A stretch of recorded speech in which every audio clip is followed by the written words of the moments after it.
घर बनाउन घर छोडेकाहरू। आज म घरमा छु अनि मेरो दिमागमा आयो के हो त घर भनेको भनेर। घर जसलाई मैले प्रत्येक महिना रु 8,000 तिरेर आफ्नो घर बनाउँछु। अनि सोच्दै थिएँ घर भनेको त जहाँ हामी जन्म्यौं, जहाँ हाम्रो आमा बुवा हुनुहुन्छ त्यो ठाउँ घर हो।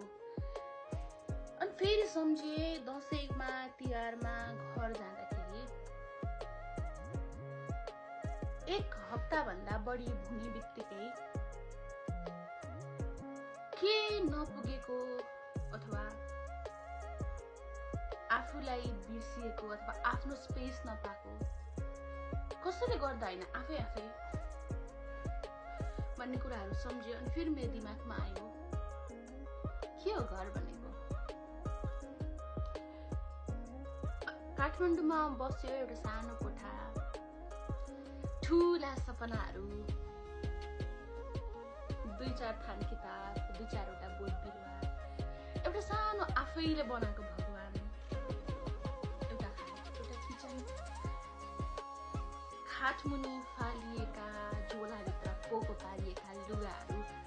जब के हुन्छ कसैले इन्टरभ्यूमा बोलाउँछ, कसैलाई भेट्न जानुपर्छ अनि हतार निकालेर आइरन गरेर अथवा आइरन नगरिकन लगायो,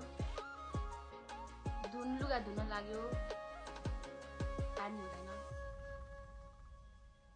अनि कहिलेकाहीँ ग्यास सकिन्छ, तुरुन्त किन्ने पैसा हुँदैन। अनि पसलको घर छेउको रुम छेउको पसलको दाइलाई फोन गर्दै दाइ पानी सक्यो, दाइ चामल सक्यो, दाइ ग्यास सक्यो भन्ने बित्तिकै ल्याइदिनु भएका मान्छेहरू।